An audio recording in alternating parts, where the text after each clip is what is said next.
Views expressed by Casters Guild members are only the opinions of that member, and that could change from day to day. Guild members may use mature language, but that in no way means they are mature. Listener discretion is advised. We're transforming the guild train into the hype train because a lot of stuff is coming out and we're getting excited. Ready for some new games and movies? Because that's the spell we're casting tonight on Casters Guild.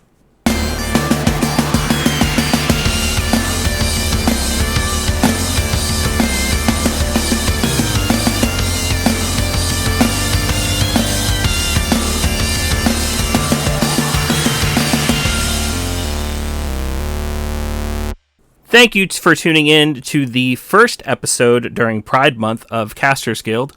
I am your guild master and the cast iron pansexual, Rick Perry. And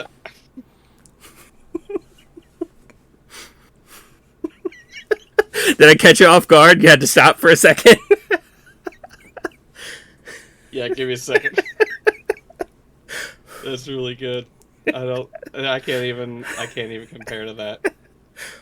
And I'm your Guildmaster Baron. I'll let you hear the rest of it in a few months when it's officially released. And we just watched 10 to 12 trailers. I'm honestly not sure. But basically, we just got excited, showed each other a bunch of stuff that we're excited about. We're going to go down each of the trailers we just watched, tell you what we watched, and tell you what we thought about it. Pretty simple, right? So let's go ahead and kick it off with the first trailer we watched. And that was the trailer for Jedi Survivor.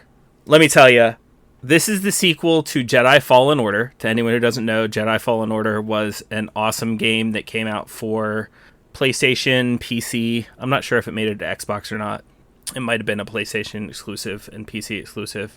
I don't usually get into Soulsborne or Souls types games. I kind of told you guys that a little bit during the Souls games episode. But a lot of people call this a Soulsborne type game, and let me tell you, Jedi Fallen Order might be one of my favorite games of all time. Like, if I had a top 5, I'm pretty sure it would make it onto that list.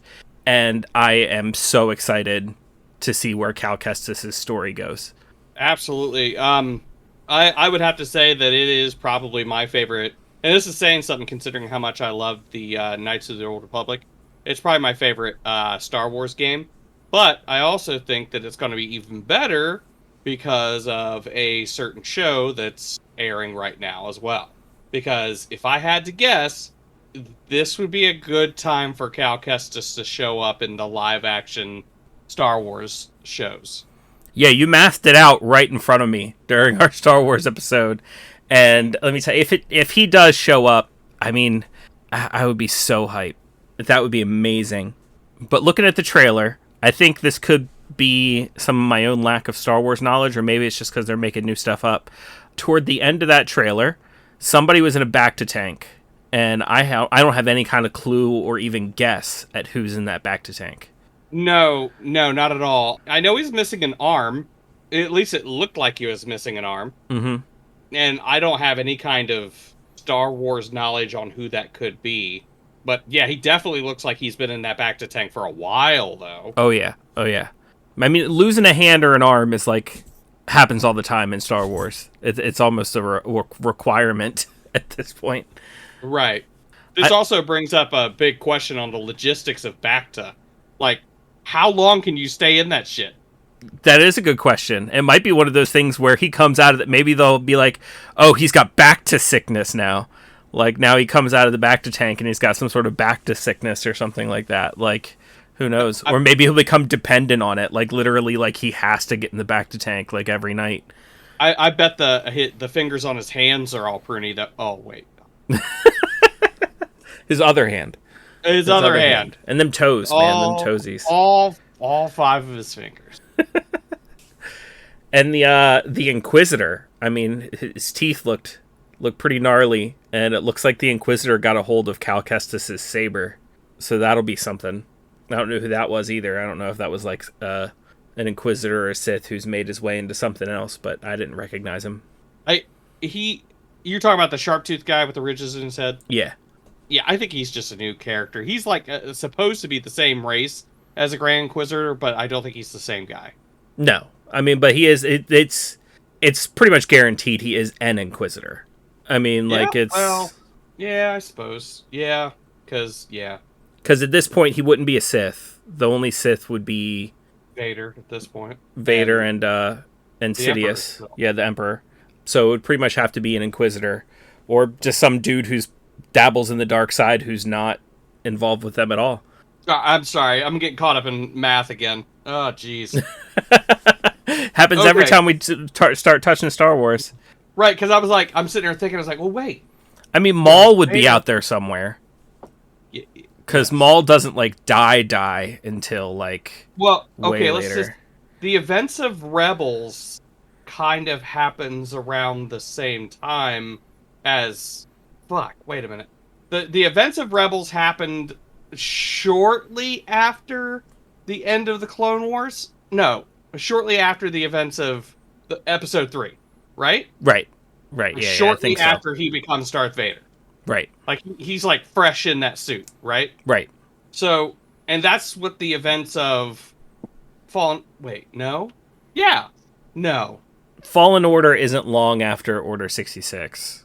Yeah, I mean, he... Like 10 maybe, or 10 or 15 years, maybe. Yeah, that's right. Yeah. I think it was like 10. Mm-hmm. I think we figured it out. It was like 10 years. Yeah. Anyways, yes. But yeah, no matter what, I hope... I mean, I want it to be different, you know what I mean? I don't want to play the same game again, but at the same time, I hope they don't change it too much. I really like the game. I like Fallen Order the way it was, so I don't think they have to make too many changes to make me happy when it comes to Survivor. BD is still with Cal, so I'm happy about that. BD might be my favorite droid. Sorry, R2 and all them other ones, but like BD is just cool. I agree. Only because he seems to be the most, in terms of like gamers, like especially with me and you who play TTRPGs. Mm-hmm. Think of the most useful droid for a single character. Yeah, it'd be BD 100%. Yeah, absolutely. Yeah. Especially if it's not like game breaking. Like droids like R2 are like their own character. You know what I mean? Like when it comes to like, well, right. If you were to like have like your character and your character had like a quote unquote familiar that was a droid, like that'd be more like BD.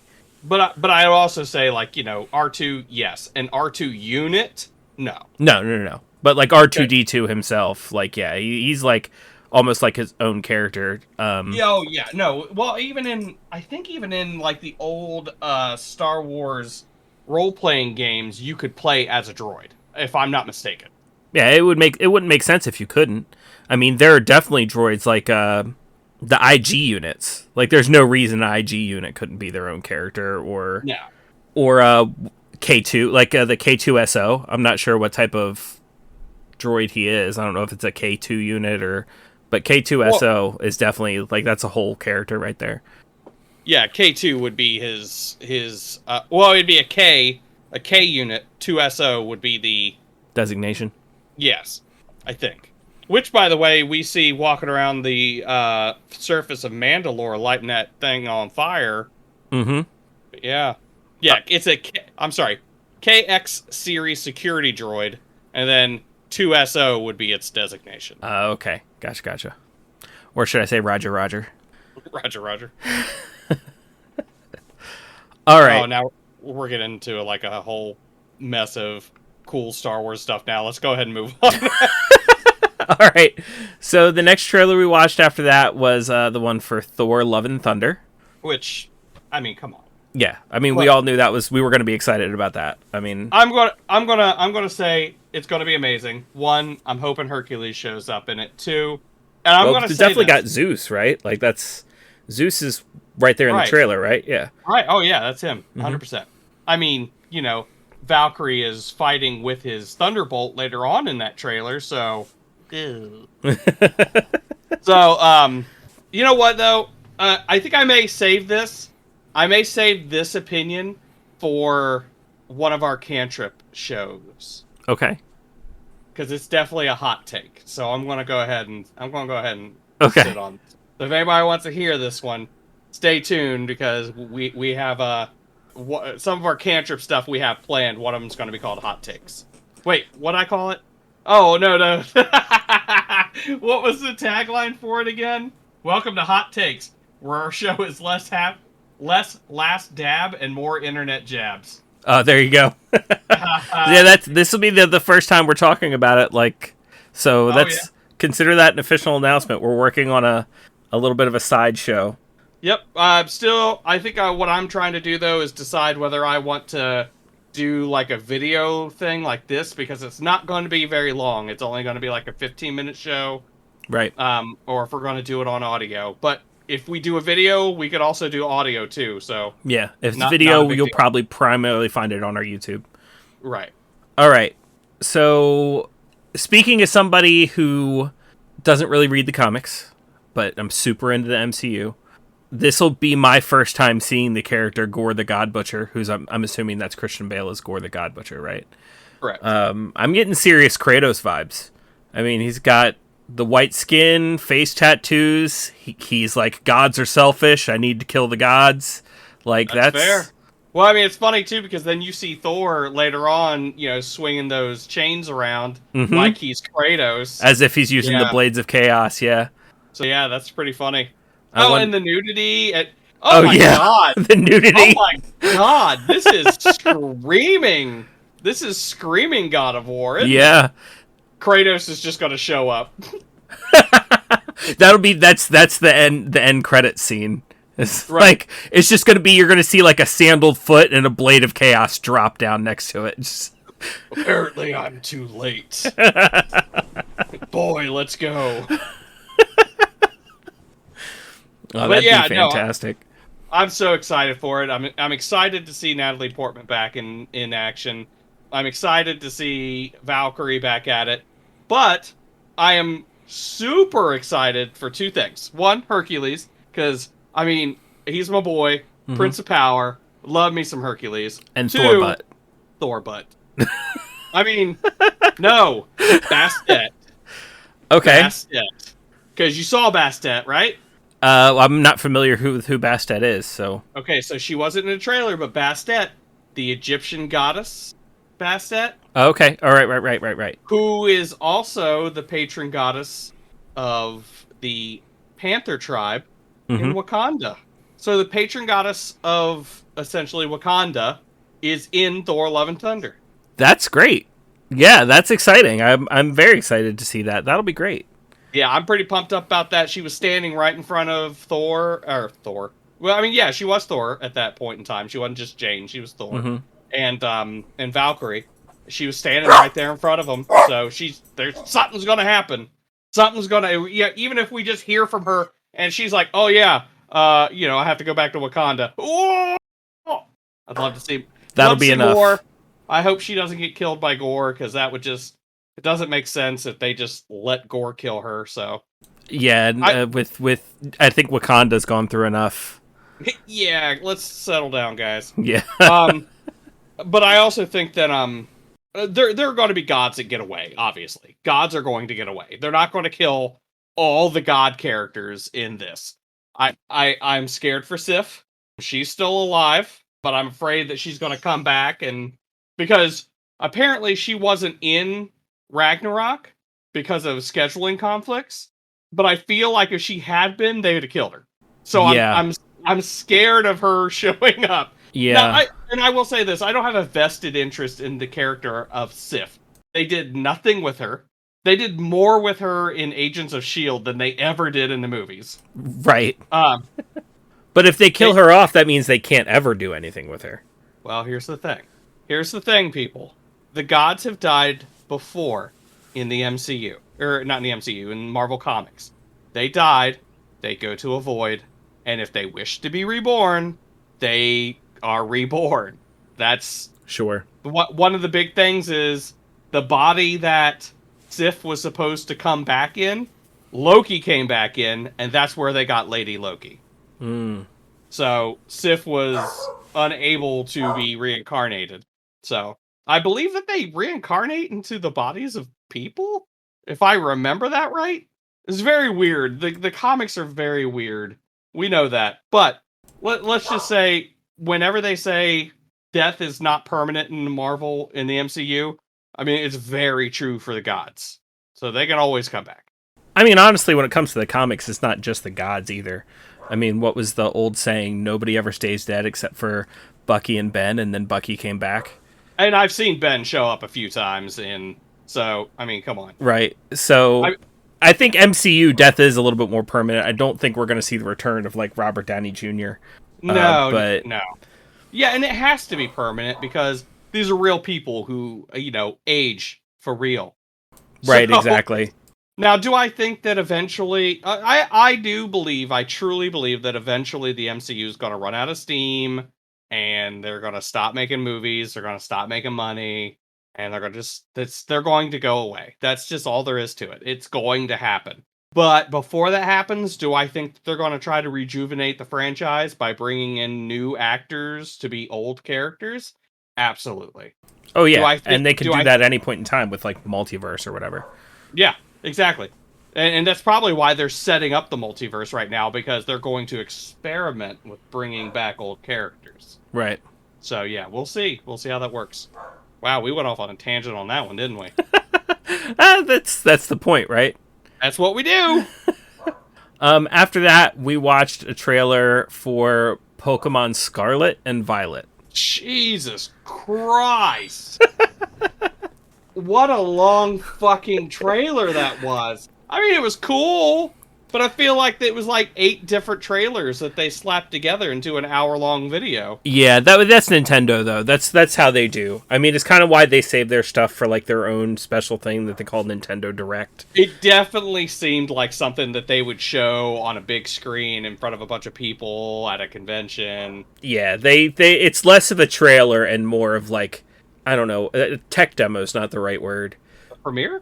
Maybe, yeah. But, like, basically it's just, they're trying to sell the game, and I know that's what a trailer is for, but, like, they're trying to show you, like, all the different features and stuff like that. Yeah. So, there's a lot of things I learned from that trailer. One, it looks like Scarlet and Violet has, like, a past and future thing going on. Really? If you saw, like, you had the 2 different professors, right? Right.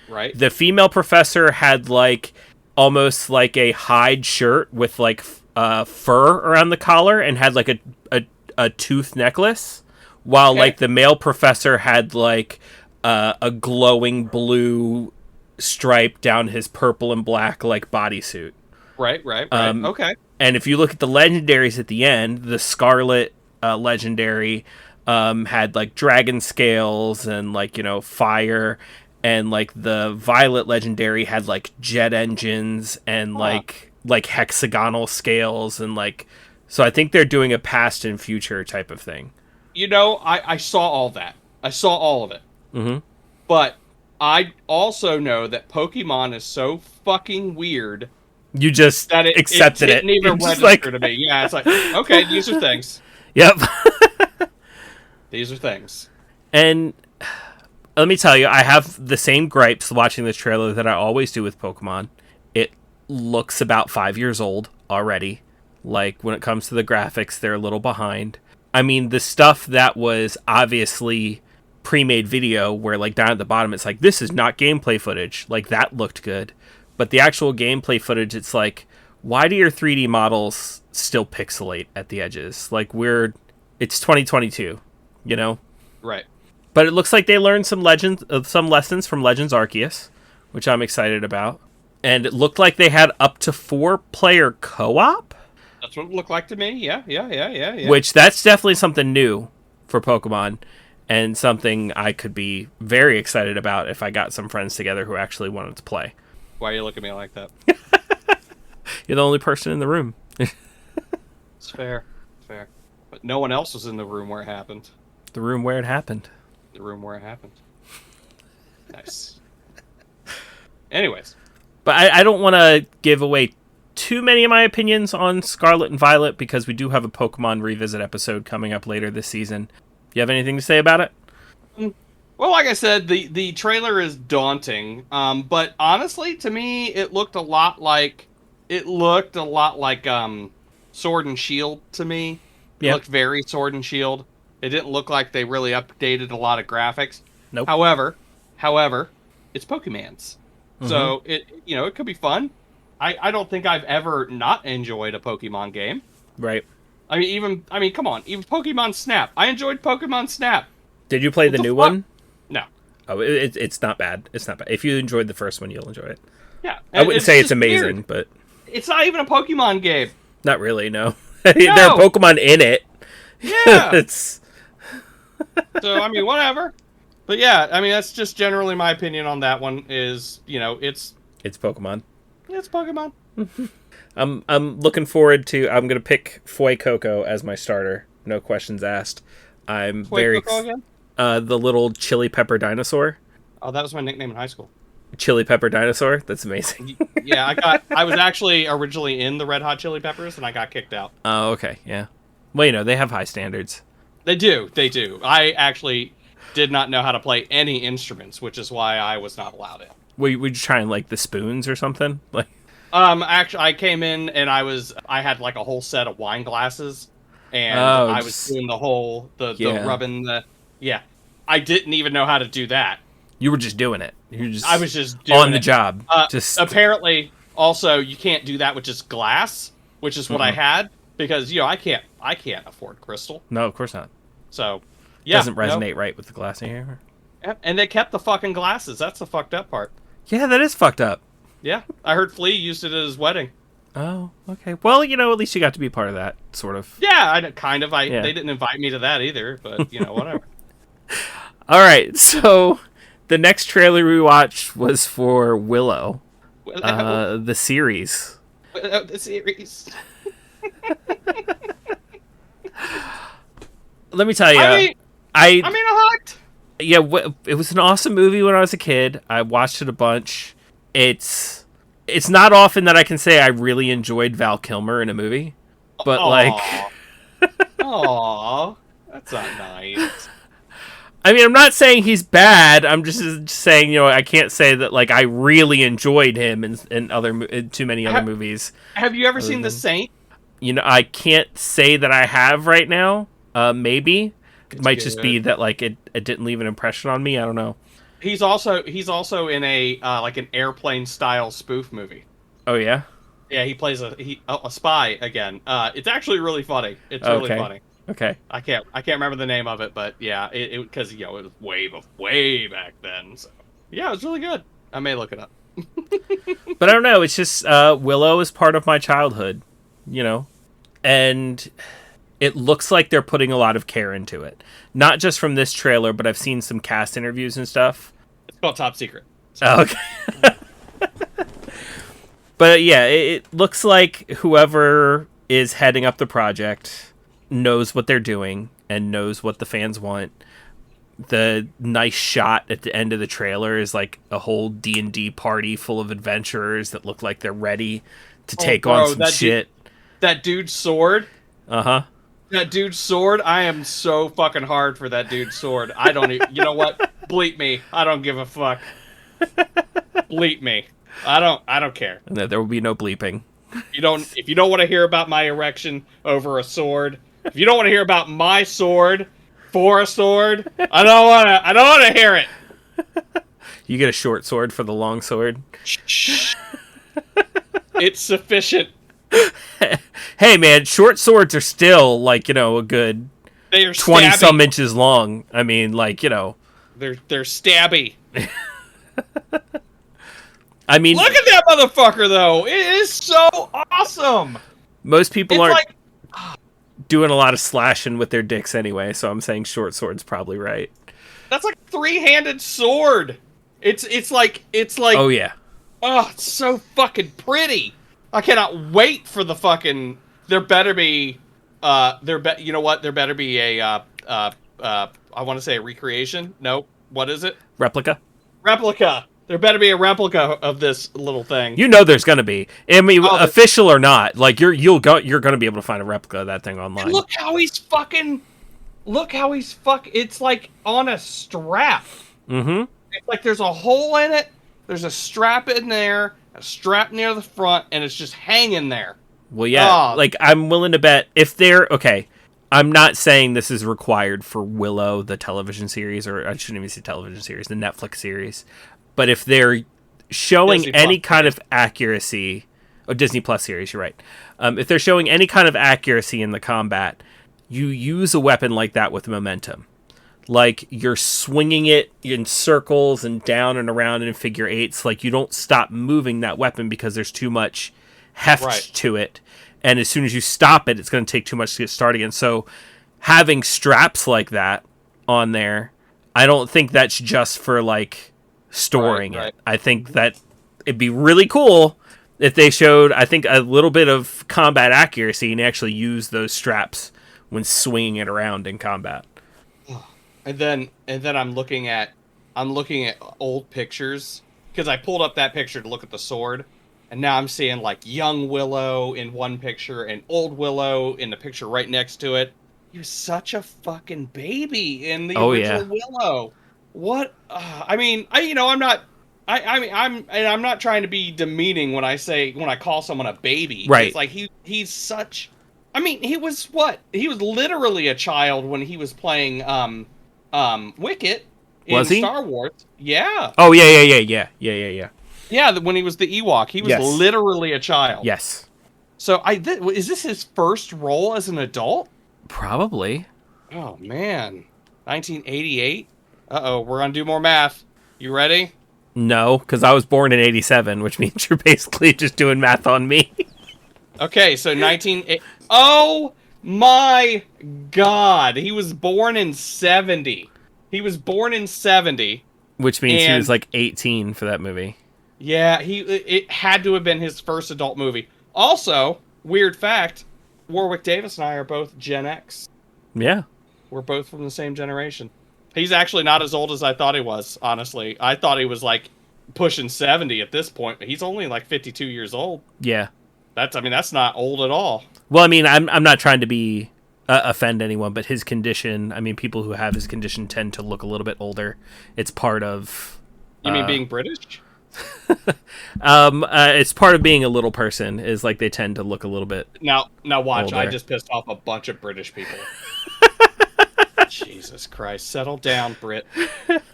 Just fix your teeth. Oh God, now I'm in it. Now I'm in it. I'm sorry. Look, this is my formal apology.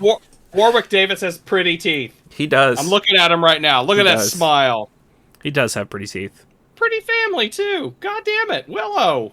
But yeah, I mean, we obviously are seeing, I mean, kind of a fantasy trope, but with the reluctant hero. We've got Warwick Davis is like, I'm not the guy, but like they're like, you have to be the guy.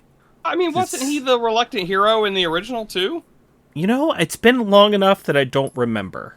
I don't know if he was a reluctant hero as much as he was the unlikely hero. Okay. In the first one, because like in the first one, I don't think it was one of those things where he had to. I think he like, it was one of the things where he would have preferred not to be the guy, but there was no one else, so he actually stepped up and did it. Okay. I could be wrong though. It's been a while since I've seen it. Yeah. I always envisioned him as the... Oh, no. Yeah, you're right, because he had the baby. Yeah.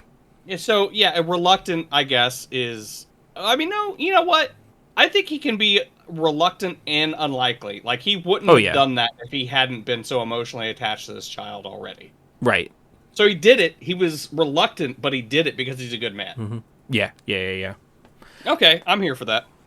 I think he might be a little bit more reluctant this time. Like, I think it might be like a whole episode or episode or two that like that's like the arc of like getting him on board with doing whatever it is that this series is that they're doing. Because at the end of the day, in the movie, like basically he signed on for babysitting and baby delivery. Like he was, just trying to, and baby delivery sounds like something that is not. Like he wasn't delivering the baby, he was taking it from one place to another. Whereas this looks like more of a standard adventure fare where it's like you have a group of heroes and there's a bad guy and they got to go take down the bad guy. Like I don't know, might be, might not be. I don't know. A lot of speculation I'm doing here, but yeah. Well, I mean, also the speculation isn't necessarily unsound, as it has to be. They have to drag it out because it's a whole TV series. Show. Yeah. But no matter what, I'm a fan of Warwick Davis. I'm a fan of the movie. I'm a fan of fantasy in general, especially if it looks like D&D, and like this looks like a party of D&D characters going on an adventure. So I'm on board. I would say that the original Willow, not quite that D&D feel. No, definitely not. This Still one, enjoyable, but right. This one definitely. This one definitely is screaming D&D, like adventuring party kind of feel. which I think it's because of, this is definitely speculation on my part, but it could be because of the popularity of D&D right now. Yeah, When it comes absolutely. to I see that. mainstream culture, like I think a lot of things are trying to emulate that style of adventure. Yeah, I mean it's popular right now, so why not? I mean, even one of the most popular shows right now is got a big D&D vibe to it. You know, Stranger Things. So Yeah. yeah, I could see that. All right. After that, we watched the trailer for Weird, the Al Yankovic story. So when I first heard that they were doing this movie, I'm like, oh, they're doing a biopic on Weird Al. Mm-hmm. Oh, they're getting Daniel Radcliffe to play him. I don't know how I feel about that. Now that I've seen the trailer, perfect casting. Right, exactly. I was like, okay. Because it's not serious. Right. I think it's gonna be Weird Al's story the way that only Weird Al could tell it. Like, I think it will be a quote unquote biopic. Like, I think it'll actually tell his story. But I also think that it won't be serious. I think things will be exaggerated. It will be comedy, which honestly, all biopics are exaggerated. They're just not as honest about it as I think this is going to be. Yeah, okay. But I still think, and I could be entirely wrong, maybe it'll just be entirely fabricated, but I still think it's going to be like a biopic. But while a lot of biopics are like documentaries with drama added, I think this is going to be a documentary with comedy added or parody added. Yes, I could see that. Which, do you know the story behind why Weird Al decided to make this movie? No.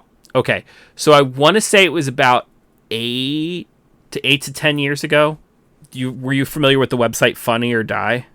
Yes. Okay, they made a fake trailer for a fake Weird Al biopic called Weird the Al Yankovic story. Okay. And when they made that video, Weird Al was actually in it. He played like a record producer that was telling Weird Al no, right? And Weird Al liked the end result of that video so much and liked doing that project so much that he decided, yeah, I'm going to make this fucking movie. Like, I'm actually going to make this. And if you watch that old Weird Al trailer that Funny or Die made, and then watch the trailer that we just watched, you'll notice parallels between the two. Yeah, that makes sense. Like, almost like Weird Al is parodying the trailer that was parodying biopics at the time for his story. I wonder if he's working with them. Like, if they're part of making this movie? Yes. It wouldn't surprise me maybe at not all. Working, or maybe he gives them credit. I don't know. I mean, he's definitely given them credit in like interviews and stuff when like people talk about this movie. Good. Like when people ask him about this movie, like he's definitely credited them there.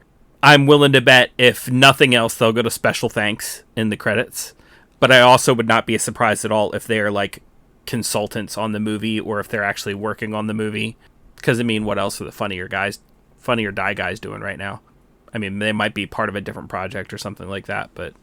And they had some big name people in this little fake trailer too. Oh yeah, Patton Oswalt as Dr. Demento. Wait, who the hell is playing Weird Al in that? I don't remember his name. He was in Breaking Bad. Oh, okay, got it. All right. Yep, that's why he looked really familiar. Yep, Mm-hmm. Okay. Yeah, fucking crazy. But yeah, they were making fun of all the biopics that were coming out around that time. Mm-hmm. And so, like, Weird Al just eventually went, yeah, I'm going to make this fucking movie. But either way, I've been a Weird Al fan for a long time. I've seen him live twice already. I might go see him live again soon. Because his current tour, one of the stops he's doing in Tennessee is he's actually playing in a cavern. Like a cave. There's a music venue, like, in a cave. And, like, he's playing that venue. Okay. And like, I have never been to that venue, so, like, it's kind of like knocking two things out at once. Like, I get to go to that venue and see what it's like, and I get to see Weird Al again. So, I'd totally do that. Yeah, that'd be awesome. But yeah, I will definitely be seeing this movie pretty much as soon as it comes out.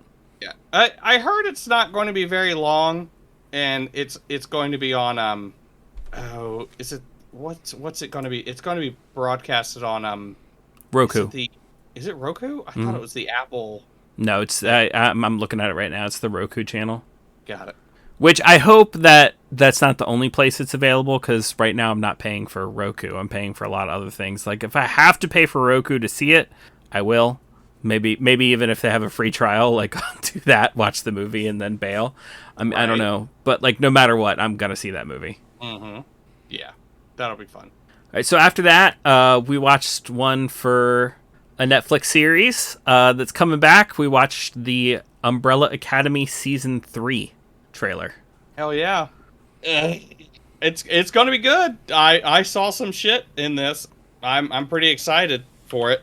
So you got Umbrella Academy season 3. All the people are coming back for it, with one slight character change, which I'm wondering if they're just going to go with it or if they're going to make a big deal out of it. Which either way, I'm not upset either way they go, and that's going to be Elliot Page. Right. Because, I feel like not making. I mean, like me personally, hmm I think it's going to depend on where they pick up. Because if there's any amount of time between season 2 and season 3, I think not making a big deal about it would be the way to go. Because the fact that it exists is going to be a big deal all on its own. There's no reason to point at it and go, "Hey, look at what happened." oh, you know what? Like, I looked it up. mhm. The character comes out as a transgender man in the 3rd season. Okay. So okay, that's fair. I didn't even think that would. I mean, if they do it, they do it, and I think that's awesome that they're doing it at all. But I also feel like it wouldn't even be necessary. Like they could have come out in between seasons, in which case, by the time season 3 happened, the characters wouldn't be talking about it anymore. It wouldn't be a big thing to them Well, anymore. It would just be except for where season 2 ended. yeah. Season 2 ended exactly at the point where they were confronting the swallows. Oh yeah, that's true. So yeah. That's what I meant by like it depending on where they start season 3 at, because Right. I think that's what they did for season 2 as well. Season 2 picked up like exactly where season 1 ended, if I'm not mistaken. It's been a little while, but yeah, if they pick it up right where season 2 ended, then yeah, they're gonna have to address it. But either way, I think it's cool that they're doing it, no matter what. But no matter like, I love the Umbrella Academy to the point where Hazel from Umbrella Academy is one of 2 cosplays that I'm currently working on. For Hazel, I pretty much just need the mask now. Like, I've got everything together. I just need the mask, and it's sitting in my Amazon wish list. And I couldn't tell you exactly what it is about Umbrella Academy. I mean, the soundtrack definitely has a lot to do with it. The music that they put with that show, and the way that they use the music with the scenes, it just makes me feel good. Like, Yeah. it's... And, like, I've always been a fan of, like, ensemble movies or shows versus, like, a single main character. Like, if you've got a team of people and they all have their own different personalities and characteristics and stuff like that, like, I'm going to be on board. And I guess it's just my flavor of weird. Yeah. I will say that there's been times where it's hit a little too dark for my taste, but it's definitely not The Boys. And I mean, I like The Boys, but it's still kind of like it's too dark for me, so I can't really get into it. I'll be honest, This I've tried to watch The Boys a couple times and, like, had to, like, turn it off instead of binging it because I'm like, I feel heavy after watching an episode. Like, I'm Yeah. like, ugh, that's a lot. Yeah, it's like real life does this to me. I don't need my escapism to do this to me. Right. But yeah, but I think that this kind of toes that line perfectly Yes. because it kind of gives you those heavy dark feelings, but then it's like, you know, the comedy's good in it, the action's good in it, the storyline's good in it. But you know what I mean? I'm interested to see where 3 goes, and maybe even see if they touch on any kind of, I don't want to say plot holes from the, I don't want to say plot holes. Unanswered But, like, plot threads, Yeah, perhaps. Yes, yes, Mm-hmm. yes. Like when oh, what's his name? Klaus. When Klaus goes and doesn't he kind of die in the second one, and he meets somebody, or is that just in the comic? I swear I that don't he think he died. died. And like, well, like not died, but he went to like the afterlife. I don't think so. I mean, like, it would make sense with his power, but I don't remember that happening. But it's been a while. Yeah, I might have to binge him again. Oh yeah, there's no doubt that once it gets close to season 3 being actually available, I'm gonna be watching 1 and 2 again. If nothing else, see my boy Hazel again. Like I'd that's another thing I love about Umbrella Academy. Like Hazel is like a side character, yet he gets his own arc. He has his own story, his own arc, his own goals and motivations outside of what is obviously given to him. And like I just think that's cool. It's season 1, episode 7. Okay, so it's all the way back in season 1 that he. Yeah, Yeah, yeah, yeah, yeah. yeah. He gets slammed against the floor, sending him to the afterlife where he meets a different god, a little girl on a bicycle, and speaks with his father, Reginald. I want to see more of that. I want to see what happens. Man, this is going to sound dark. I want to see what happens when he dies. Yeah, I want to see what his afterlife is. I want to see what that is to him. yeah. But yeah. In Yeah. his afterlife, he can see and talk to alive people. Huh. Because That, now he that, can see and talk to dead people. So, like, once he dies, he can see and talk to alive people. okay, okay. I'm here for it. But Baron, Aha! as long as we're talking about cool stuff that's coming up in pop culture, maybe you and our listeners should check out our link below for T-Villain, because T-Villain is a t-shirt site where you'll find a killer limited edition t-shirt being sold for $13 for only 24 hours. The following 24 hours will feature a new design, and so on and so forth. They choose the most ingenious designs that reflect everything from evil and villainy, as well as works pertaining to anything artistic, pulp style, lowbrow, pop culture, TV, movies, music, video games, comics, etc. All things cool and evil, basically. To check that out and help Casters Guild, click our link in the description. Now that I'm done reading the copy, Now, I have to, yeah, go ahead. Go ahead. I placed my first order with T-Villain today, and I learned something about T-Villain that means I'm going to be ordering from them much more frequently. Any of their t-shirts you can also get as a mechanic shirt, which Yep. I've been looking to build a collection of mechanic shirts, and I only own like one right now. Well, now I own two because I made an order. Like, I'm going to be ordering mechanic shirts, and like they're not super expensive. Like the mechanic shirt was like 35 instead of the standard 13. And yeah, I'm pumped. Also, it's our second affiliate that offers free dice with Yeah. product. Now, not all their products, but their latest shirt, the Metal and Horror and Dungeons and Dragons and Satan Panic, comes with a set of dice. Which, So, if that search sounds super cool to you, then you should have been checking our link every day anyway, because by the time this episode is up, that shirt's not available anymore. gone. So you should have checked. You could have got some free dice. Free dice. Which, okay, that shirt in particular, I'm told is a reference to season 4 of Stranger Things, which I haven't gotten to start watching I have just not yet. gotten to start watching it yet either. But I'm told that like they're specifically referencing something that's said in Stranger Things there. So, yeah, go out there and see it. Yeah, click that link. So Baron, Yeah, Rick. that was the end of the trailers that I provided for this episode. Goodbye, everybody. Bye. Let's wait get a minute. into your trailers. What I did do trailers, didn't I?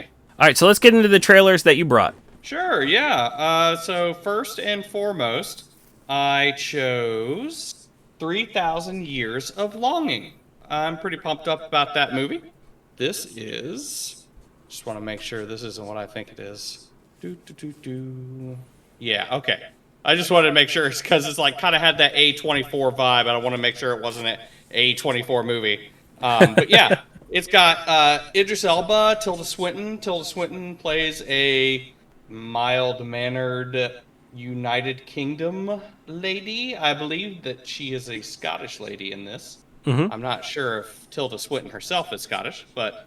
And she is, I guess, looking for adventure and goes to Istanbul. And she gets this little trinket. And while cleaning it, a genie pops out. Idris Elba. So that at that point, I think the movie isn't so much about her wishes, but about what other people have wished for. That's what it looked like So to me. so it goes into like a whole story of these other people who have found Idris Elba, the genie or the jinn, and have done their wishes and what has happened, good or bad, mostly bad for them. Right. It is a beautiful looking movie. Oh yeah. Uh, and that's not even taking Idris Elba and Tilda Swinton into account. I But hadn't heard anything about this movie before you showed me this trailer. I was And hoping. I was hoping.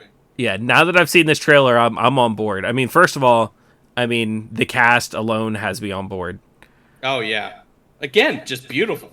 I think I saw a whole room full of me's in that trailer too. I'm pretty Yeah. sure. Yeah, it was. I was like, when did they cast me and Baron in this movie? Yeah. But I mean, like, I've always been a fan of Jinn and Genie stories. I've put Yeah. them in my D&D games before, and obviously, this is a straight up. Not only is it a Jinn Genie story, but it's a compilation of Jinn and Genie stories and a commentary on Jinn stories, and like, yeah, I'm in. Absolutely. But yeah, so and I believe it's from the same people who did Everything Everywhere All at Once. Which I haven't seen yet, but I'm definitely going to see. It's Enough people are talking about it and calling it really good that I'm gonna see it. yeah, I this is not a movie that I have been necessarily avoiding. Man, am I wrong? No, A24 did do Everything Everywhere All at Once. That's why I was getting confused because A24 did Everything Everywhere All at Once, and then I saw that and I was like, boy, that looks like an A24 movie. And then I could have swore someone. Well, I mean, I guess it could have been the same people who were doing it. No, not even that. Where the fuck did I get that? They look similar. I mean, so could have Eh. just been a connection that got made in your mind. I'm not going to blame you for that connection. I will say that I am super excited because, well, deviating into Everything Everywhere All at Once is, so I believe that he was credited as Jonathan K. Kwan, but not exactly sure how to pronounce his name. But I think it's K. Hui Kwan. Anyways, fucking short round from Indiana Jones, Data from the Goonies, quit acting for like the longest fucking time, right? Mm-hmm. Returned to acting for this movie. Nice. Yeah. Must have been So, something yeah. about the script you liked. I mean, like, you had to look at that and be like, you know what? This is the one. This is what I'm coming back for. Yep, and what a hell of a movie to come back for too, though. Yeah, and what a cast to join. Mm-hmm. And apparently, his role, not just the movie, the role earned him critical acclaim. Makes sense. So yeah, I am hyped to see that movie. I am hyped to see some 3,000 Years. Yeah, it's gonna be good. Yeah, that I think this will be. I think this is going to be one of those movies that is going to be very rewatchable, which is something I enjoy in my movies. Oh yeah, absolutely. All right. So next, something that I've been hyped for, and believe it or not, there is a trailer for it. It is the release of Dragonlance in the world of D&D. Right. Yes. There has not been a proper D&D release of Dragonlance, and yeah, it's coming, and I'm pumped up for that too, especially as someone who's been playing a Kender in a game for a little while and who just loves the world. I can't wait for it, and it looks like, man, I'll tell you what, let's go to Speculation Town, okay? Let's get on the guild train. We're gonna head to Speculation Town. We're there. Let's do it. We're already there. Fuck, this train is long. So, see, you know what? That's the question. What if a train was so long that it went from one city, like it was in one city, the engine was in one city, but the car, like the end car, was in another city. Okay, which city would you be in? You're on a train that's technically in this city, Okay, yeah, you'd be in that city. Leave me alone. Yeah, I think Anyway, it's still you physically are still within the city limits of City A. so yeah, the train's going through City A, but I'm still in City B. It's a Mhm. long bitch. It is a long bitch. But it looks like there's a lot of warfare stuff happening in this trailer. I'm wondering if they're going to be releasing some, I don't know, Warcraft rules, which D&D doesn't really have. Well, it could be one of two things, right? Because they're releasing two products with Dragonlance. They're releasing the adventure setting, Right. and they're also releasing the Dragon Queen one. I don't think Dragon Queen was like one of their first things. So that's the Tyranny of Dragons. yeah, well, but still, one half of Tyranny of Dragons is Horde of the Dragon Queen. But the other thing they're releasing is box game, which D&D has been doing a lot of box games recently. I'll be honest with you, the giant one was terrible. The giant one. Yeah, like they made a one for, hold on, what was it called? What was the D&D adventure called that was about giants? Tyranny of Giants. Tyranny, was it? No, I'm just saying shit. Sorry. God. You had me there for a second. Okay, hold on. We're sitting in front of computers. I can do this. Can we? Storm King's Thunder. No. Oh, yeah. Yes. No, that's right. Storm King's Thunder. They also released a box game alongside Storm King's Thunder, and that box game was bad. Not saying all the box games were bad, but that particular box game was bad.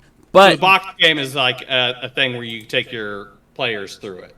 No, like it's a board game. Oh, yeah. Why?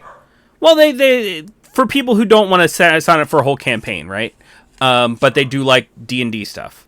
A lot of them are skirmish games. Like, you have your team of 5 guys and I have my team of 5 guys and we're gonna fight each other. That's not what the Storm King's Thunder one was, and it's not what all of them are, but they've made a couple of them like that. So, it could be that the Dragonlance box game that's coming out, the board game that's coming out, could be like a war game. It could be like a Risk style war game for D&D. So, and not to say that your speculation is wrong, just saying that's just another thing that it could be. Yeah.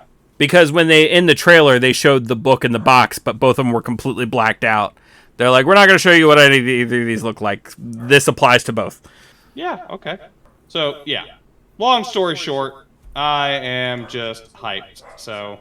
And you know me, I'm all about dragons. So the Fizzbands thing that came out, like everything that they add with dragons is great. So like if you're going to give me a whole adventure in that setting, I don't know a whole lot about it. I've never read the books, but I might start if... Well, I mean, I could just give you a little rundown. Yeah, sure. So essentially, Dragonlance is... It is my favorite campaign, essentially, because when it first starts, it's essentially a post-apocalyptic fantasy game. The world was fucking sundered, and we are at the point where it's really just now recovering. What is the cause of the apocalypse in that setting? The gods. Okay. The gods dropped an entire mountain on top of a city, sinking it to the bottom of the ocean, and then they left. Dang. Yeah, I'm in. That sounds cool enough to me. I'm in. Like I said, I might start have to read those books, and I'm in for a campaign or an adventure in that setting. Yeah, it's pretty awesome. Show me the dragons. Well, I do have a campaign planned, so we'll see how that works. Yeah, totally. All right. So next, Nope. We're getting into Nope. It's going to be a Jordan Peele movie. Buck, I don't even know how to speculate this. Get Out was amazing. Love that movie. Mm-hmm. Probably in my top 10. I did not care for Us. Okay. Not to say that it was a bad movie. It just I didn't like it a ton. It hit on a style of horror that you probably weren't a fan of, kind of deal. I mean, and Get Out. When I say I like Get Out, I mean like I think Get Out was probably like a milestone in cinema.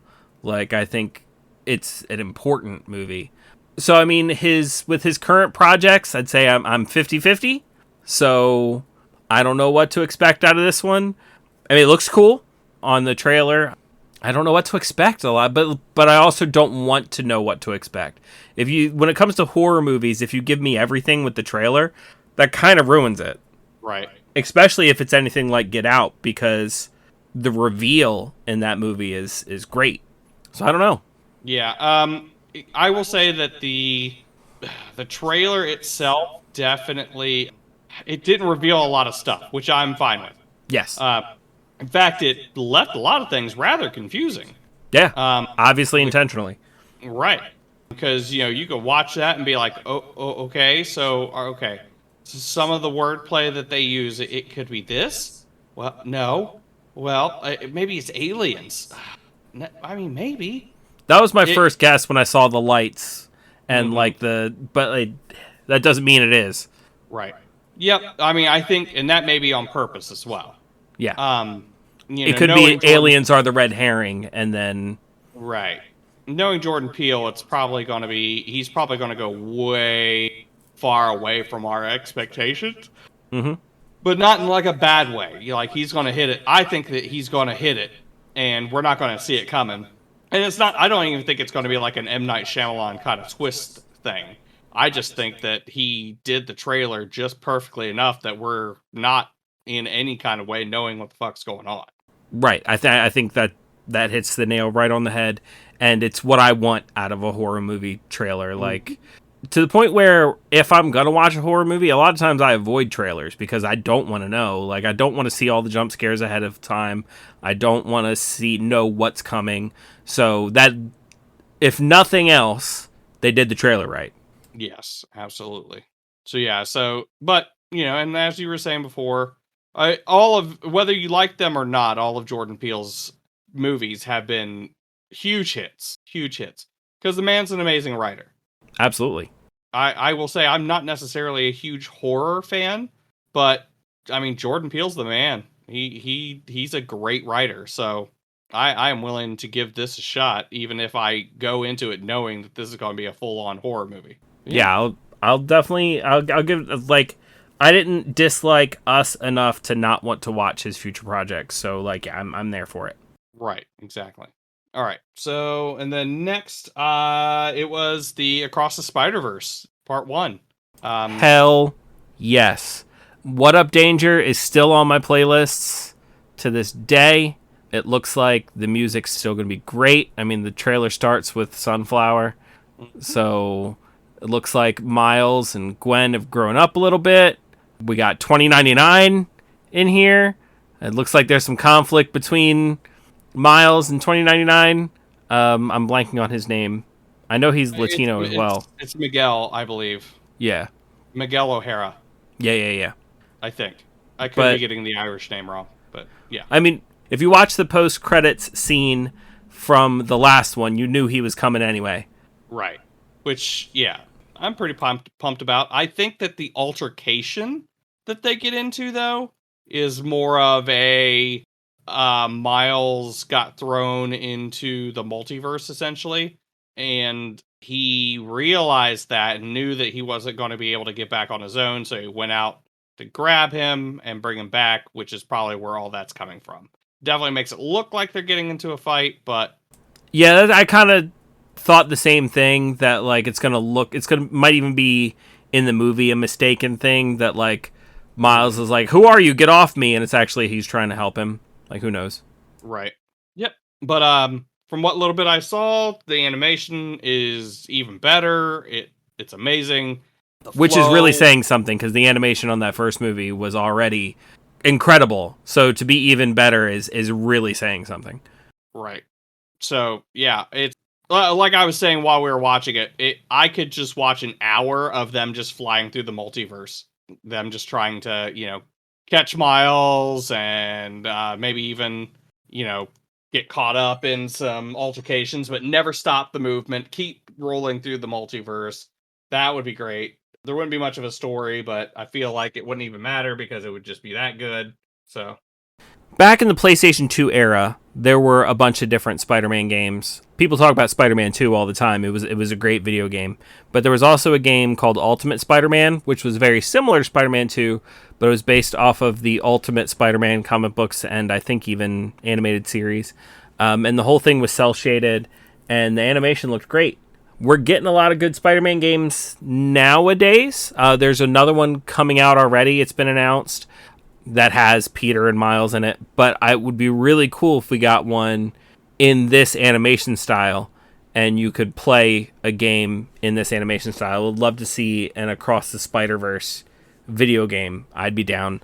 And even in the most recent Spider-Man game that came out, the Miles Morales one, there was a suit you could get that made him look like the style of the first movie, which I wore that suit for a while just because I love that animation style. But a whole game like that, I'd be ready to play that. Oh yeah, definitely. I feel like there is a game that is something similar to that, where it had like a wacky kind of animation style in the game itself. Ugh, man, I don't know. Well, what era are we talking? Because during the PS2 era, cell shading was really popular, and like cell shading looked like cartoons and comics and stuff like that. It could have been something from that time period, honestly.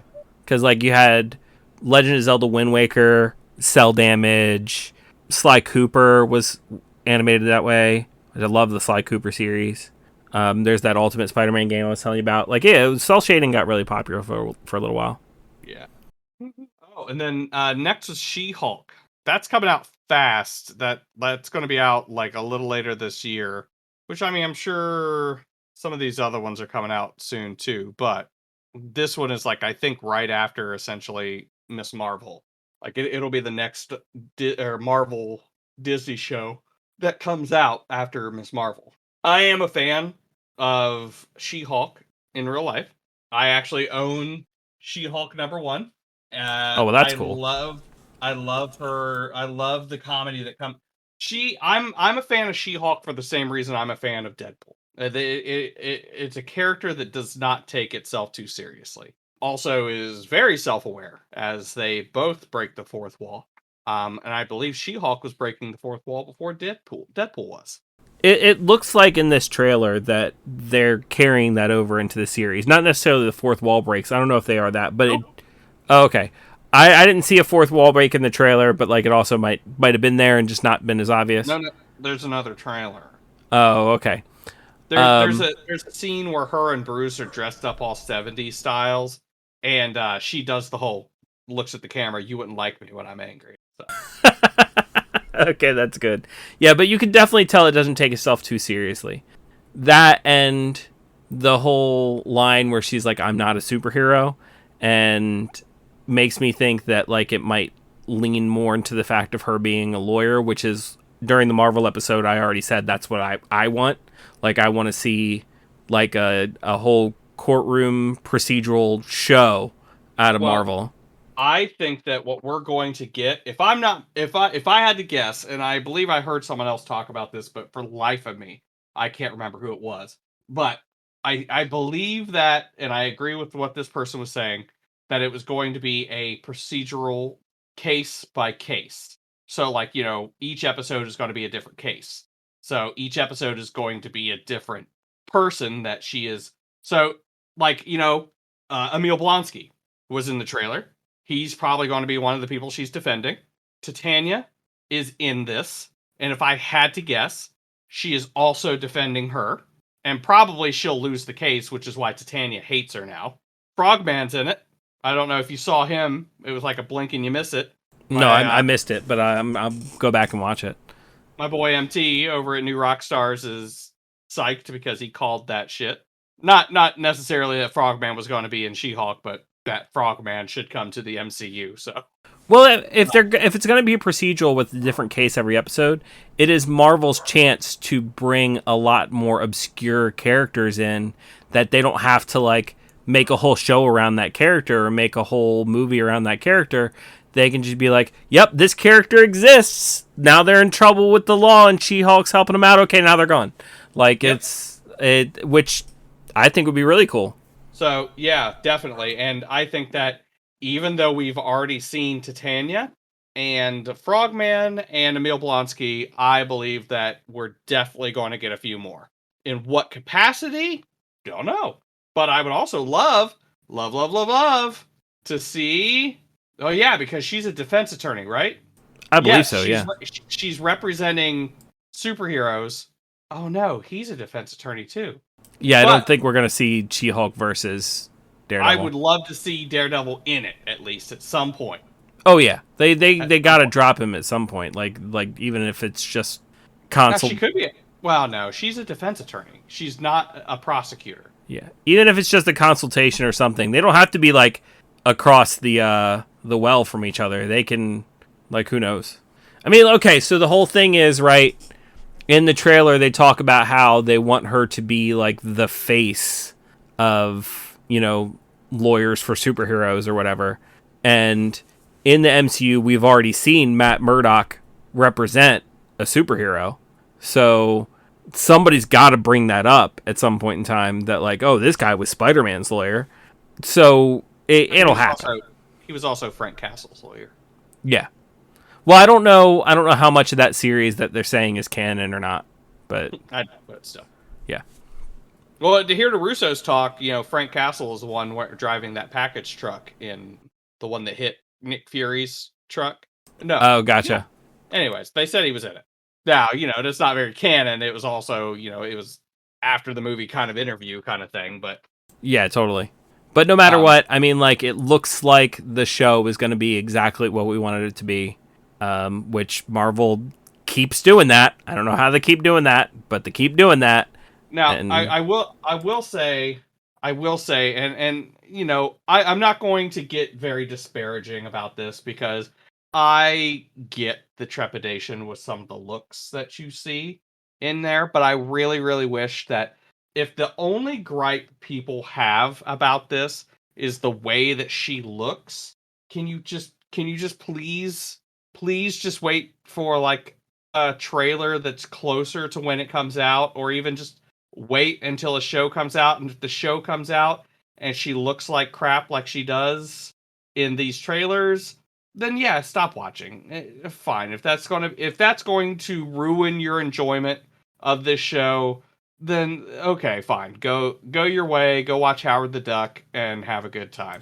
It also does seem like I said, I think the reason Marvel keeps giving us what they want is because I do think they are listening to the fans. Not to every to an extent. Yes. Yeah, not to every little thing the fans say, but like if there's an outcry that like She-Hulk, like, hey, the CGI on this is not up to par, like you did a great job with Mark Ruffalo, what's going on here, then they will take that into consideration when making future projects. Right. Now, and I will say this, just to our listeners, do we think that they're doing this because they really, really care about what the fans think? No. Do we think that they're doing this because they know that if they listen to certain things, they'll make more money off of us? Absolutely. Are we going to benefit either way? Yes.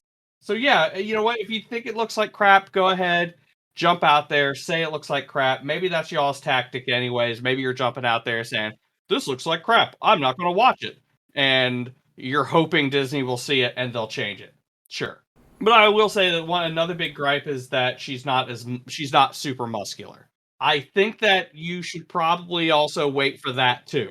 Because She-Hulk didn't start out super muscular. She was just a big green woman. She was a big green woman. She wasn't super muscular. She eventually got muscular. She even like hulked out at one point. Like she got like thick Hulk, like the Hulk kind of thick Hulk. So give it time. Give them wiggle room for story, and maybe season 2 she gets hit with some more gamma and she puffs up and gets all big and bulky. Give it some wiggle room, please. Or maybe she just goes on a morning run with Hulk every day and it just happens naturally over time. She just gets bigger and bigger. Who knows? Yeah, it could also just be like, maybe just one day she gets like super fucking pissed and she hulks the fuck out. This is a different kind of Hulk that we're dealing with here. She's always been a different kind of Hulk than the Incredible Hulk. She is not the Incredible Hulk. She is an amazing character in her own right. Just give it a chance. See if they do it right. And, just make sure that if you are griping about how the character looks, that you're griping at Disney and not griping at the actress, because, like, she doesn't deserve the hate. So, like, and she has no control over what the CGI looks like. So, I know sometimes that kind of hate can get misdirected. So, just, I know, like, right now, actually, you know what? I'm going to take this moment to address 2 things. One, there's an actress in the new Kenobi series, and like I Oh, feel bad for not knowing who it is, knowing the name right off the top of my head. yeah. But like, I just saw her name too. but she's getting a lot of hate, and like, just understand, it, Moses Ingram. yeah, if you are a Caster Guild listener and you are one of those people who's giving her hate, then like you're missing everything that we're saying. But like, stop giving actors and actresses hate. Like, just stop it. Well, yeah. Well, not only that, it's like, what the fuck is your problem with her? And you know what? I don't know if this is what you're going to lead into, anyways. But it's like, we're talking about don't give her hate because don't give the She-Hulk actress hate because it's not her fault how she looks. But you know what? Don't give Moses Ingram any hate because there's nothing fucking wrong with her character. Nothing at all. There's nothing wrong. Like I saw someone bitching because she did a backflip off of the pillar that was falling. It's like, oh, she had to go and backflip. I was like, have you fucking seen Star Wars? You fucking jackhole.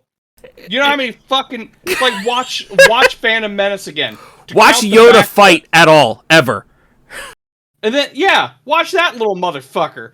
And then it's like you watch the original ones, and then you jump over to the prequels. Dude, it's like they were just normal sword fights in the original trilogy, and then you jump over to the fucking Cirque du Soleil as they're fighting with these lightsabers. And you know what? We didn't bitch about it. Why? Because it was fucking cool. Yeah, it's awesome. I mean, Ray Park was in that thing doing shit that, you're not fucking seeing in the original three. And did we bitch about it? No. The only thing we bitched about is because they killed him in that episode. All right? So, yeah, leave her alone. Like the Guildmaster Rick said, if you are bitching about her, you are missing what we are about. There's nothing wrong with her character. She's doing an amazing job. How does she know that Anakin is Darth Vader? Who the fuck cares, man? You're going into book canon right now, and you're trying to make it current canon, and it's not. They got rid of your books. Go cry about it. Your books aren't canon anymore. Go cry about it. No. Go read your books while you take your little crybaby shit on the toilet. All right. That's enough of that. The second thing I want to bring up. Wait. Oh, I'm sorry. The second thing I want to bring up is not related at all, but like it was just one of two things that I knew I had to like talk about on this episode that didn't have anything to do with this episode. But 2 episodes ago, I said I really like John Mulaney, and I'm on board for anything that John Mulaney is in. I want to say I said that before he had Dave Chappelle as an unannounced opener in his act. You know what? That wasn't cool, and I hope that John Mulaney addresses that and does what he needs to do. But until then, man, just that's what you gotta say, man. I just want a full-on rant about a fucking actress in a show. You feel free. It wasn't cool, man. Like, how can you like?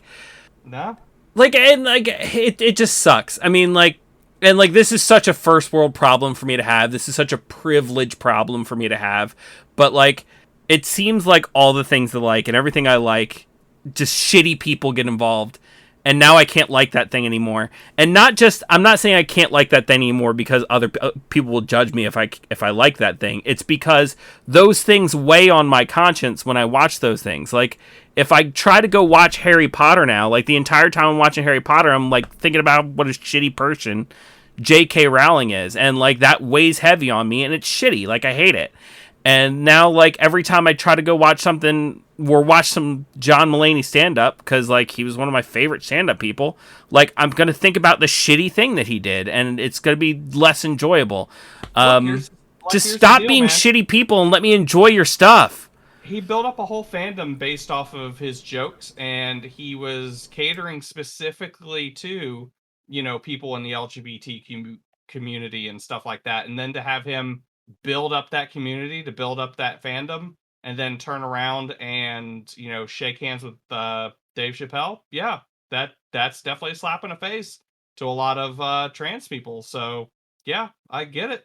I'm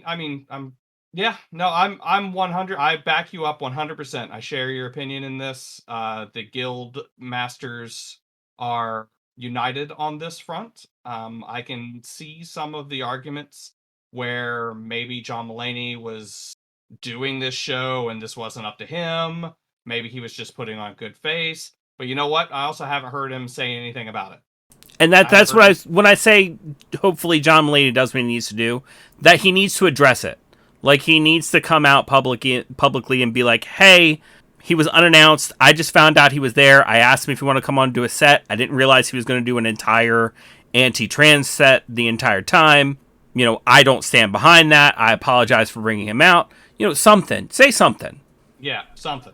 But anyway, now that we've had those rants, don't shit on actors that aren't being shitty, and hold actors accountable that are being shitty. Yeah, I mean, even if they have a history of just being awesome. I mean, you know what? I am a forgiving person. If someone comes out and says, you know what, I know I fucked up, and I know it's going to take a little bit to, you know, earn your trust back, but, you know, this is what I want to do, and, you know, I publicly just say, but, you know, I also don't want public outcry to force these people to do it. You know what I mean? If they're only doing it because of public outcry, then, you know, that's not genuine to me. So, you know, I would love to have had him just come out and be like, hey, look, you know what? This is what happened. You know, I'm going to get on this before anybody says anything. You know, my publicist put him in there, and, you know, I had to play it cool, but, you know, but yeah, I don't think there's anything really he can say at this point. Right. And like, look, I'm not asking actors who like fuck up to like spend their entire lives apologizing for their fuck up. I mean, you had that Kevin Hart thing where like he apologized for some shitty shit that he did, and then he got called to host the Oscars, and they asked him to apologize for it again, and he was like, no. And I'm okay with that. Like, I'm not saying that you gotta apologize over and over and over again, but, or even, I'm not saying you gotta like beg for forgiveness, but at least acknowledge what happened and, you know, let people know where you stand. But that's enough of those rants. What's the next trailer we watched? I think the next trailer is fittingly the last, especially after those rants, is going to be the Lord of the Rings trailer. Let me tell you, before this trailer, I knew nothing about this show except that Amazon was making it and they were spending a crazy amount of money on it. I didn't know that it was going to be a quote-unquote prequel, that it was going to be set before the movies and the books. I don't know if this means that it's going to be stuff from the Silmarillion or if it's going to be between the two. But let me tell you, watching that trailer, it looks cool as fuck. Cool as fuck. So I was first introduced to the well, I mean, not to the concept of the show. I heard about the show. But I was first introduced to the show with cast photos.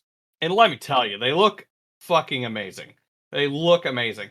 But then to finally see, 'cause this was my first time seeing this trailer. I don't know about you, but this was my first time seeing this trailer. Oh yeah, definitely. And so it was both of our first time seeing this trailer. Awesome. Like I said, before you showed me this trailer, I only know two things. Amazon was making it, and it was a bunch of fucking money. Right. You could definitely tell that money was put to good use. There's a lot of awesome action sequences. The effects in that thing are great. I'm assuming that was a cave troll of some kind that I saw. It looked amazing. And the dude grabbing that arrow out of the air before it got that. So basically, there was like a hail of arrows, and this one arrow was coming down at this dude's face, and this elf grabbed it out of the air. And it's like you saw him. He did the thing where he grabbed it, but his hand followed it to slow down the momentum of it, and then he pulled it out of the air, turned around, shot it out of his own bow. It's like, yeah, well, you know what, Legolas, you got nothing.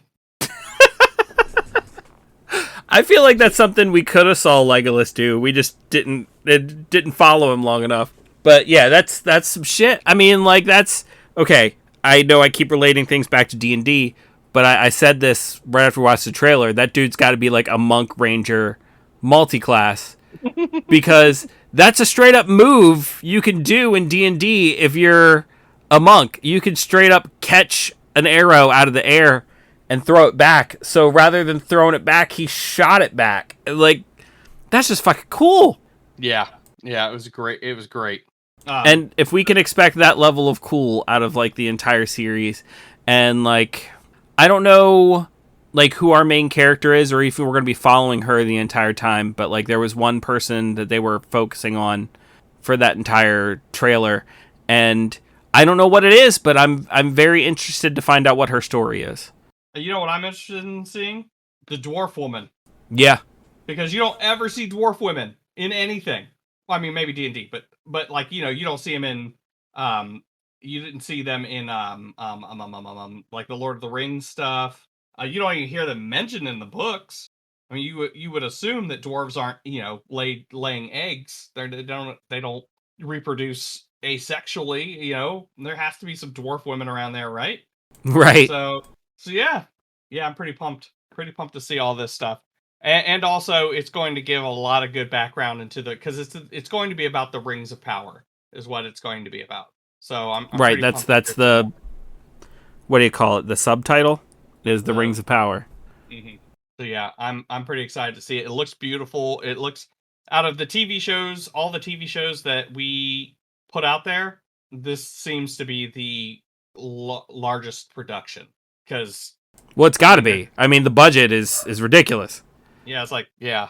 Oh, what is it then? What is the Lord of the Rings budget?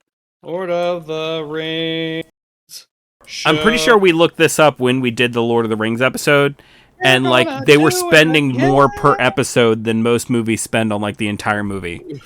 Right. Highly anticipated fantasy series will cost far more than the previous record-breaking estimates. Lord of the Rings costs 465 million for just one season. Oh my god. Oh my god. Holy crap. Budget for Spider-Man No Way Home. It's 200 million. Now granted, Jesus. there's more hours going into this show. I get it. But I mean, you're still looking at, you know, it's not like, you know, you're putting in 200 million and then you're just doing that movie and the movie it's one whole big long production. It's not like, you know, if you did well, actually, how many hours of show is it going to be? How many episodes of Lord of the Rings are there going to be? Oh my god! 20 episodes? That's But that's how? fair. Okay, I how mean, there are a long are lot the of there are a lot of shows where it's like 20 episodes per season, but even then, I still don't think it's proportional. Like, I still don't think you can be like, oh, well, you spent 200 million on a 2-hour movie, and then you're going to spend 400 million on a 20-hour show. The two things are still not proportional. Like, right? because the amount of money that you're spending is not like you're spending this much money per hour. Like, once you buy a camera, that camera's available for all 20 episodes just as much as it is for 2 hours. You know what I mean?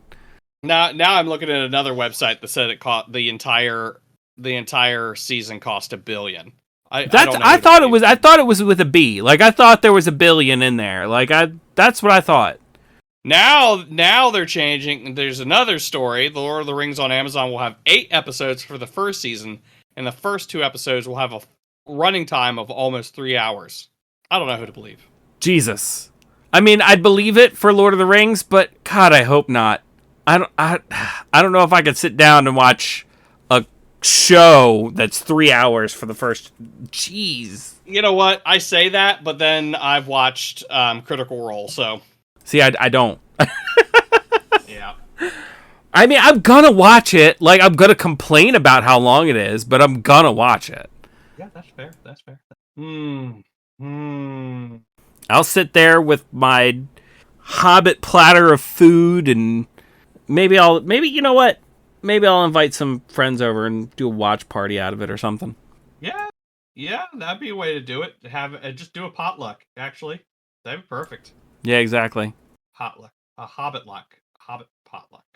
I actually have the Lord of the Rings cookbook, so Nice. I that'd have be that'd be an I occasion have, to use it.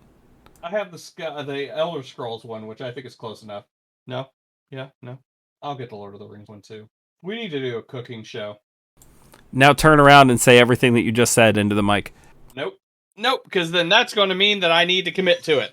So if you are lucky enough to have heard any of that, don't hold me to it, because I'm probably not going to do it. until we get an editor. And if we get an editor for stuff that we can pay a minimum amount of money to, and with the hopes of possibly making more money at some point, I'll tell you what, if we get an editor who can do like video and audio and they let us pay them not much and we ever get big, I will never get rid of that editor, ever.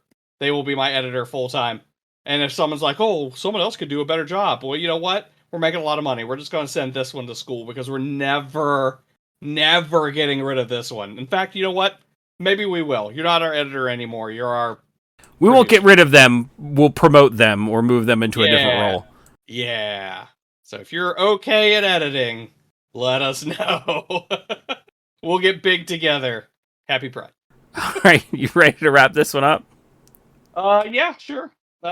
So I would like to say that this list that I share tonight is half as big as the list that I compiled, but there's a lot to be excited about, guys. There's a lot to be excited about. We're allowed to say it, but the crisis is winding down still, and people are going back to work. And that includes actors, that includes directors, that includes, fight choreographers. People are getting more prone to go out there and do things, to go out and see movies, and money is being made in TV and movies and games again. We got some stuff coming, people. We got some stuff coming, and as of the release of this episode, Miss Marvel will be coming out, which is the whole reason why I didn't even put that in, because by the time you hear this, it's going to be out that week. So it's not stopping. It's not stopping, and I can't be more excited about it. And I hope that you're just excited as us. And I'm not sure if Rick's going to say this, so I will go ahead and say it in my wrap up. If you have movie trailers that you are excited about, please come to our Discord and drop it, because we want to be excited too. We want to see trailers. We will probably post these trailers in Discord as well. So just come and please just let's all be excited together. Before we really close this one out, do you have, let's say, 3 things that you were pumped about that we didn't have time to do the trailers for? Miss Marvel, 100%. I am pumped about Miss Marvel. I could do another hot take video just on that, because fucking skis bags on the internet. I am excited for... Oh, you know what? I'm gonna let you have that one. I'm excited for... You're gonna say it. You're gonna say it. I'm excited for... There is a new Dragonlance novel coming out that I'm excited for. And... there's so much.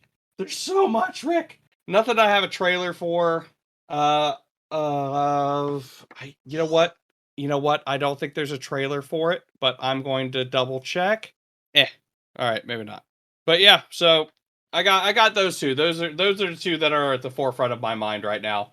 And I'm not really excited about Andor. I mean, I'm excited for Mando season 3, which they have released a trailer for, but only certain people could see it. So yeah, I'm excited for all the Star Wars stuff coming out. I'm just gonna say that. I mean, Marvel has been my jam for quite a while. Star Wars is coming in with a vengeance. All right, okay. So I'll give my 3. I'll start with the one that I'm pretty sure that you were saving for me, and that was Journeys Through the Radiant Citadel. Hell yes. That book is going to be amazing. I've been watching some press things on it about some of the things that it's going to be in it, and it just looks fucking awesome. Also, I'm a fan of a book that's full of different like adventures that you can just kind of drag and drop into any campaign. So that's fucking awesome. Since this is kind of wrap up, I won't go too far into it. And then on my Steam wish list, there is a game called Curse of the Sea Rats that I contributed to the Kickstarter on. It's about rat pirates, and it's like a Metroidvania style game. Looks fucking cool. And then anybody who knows me knows I'm a fan of the Game Grumps. They've produced a few games, Dream Daddy and Soviet Jump Game. They got a new horror game coming out called Homebody that looks really good. I'm not normally into horror games, but it does look good, so that one's on my Steam wish list, so go check it out. Oh, yeah. All right, thanks for tuning in to this episode of Casters Guild. email us at castersguild@gmail.com. Make sure you check out the links down below, especially that Team T villain link. Now that I know this is all mechanic shirts, I'm on that shit. Check us out in all the socials, and we will see you in the next one. Bye-bye, everybody. Bye. Bye. Bye-bye. Bye. Happy Pride, everybody. Happy Pride. Bye.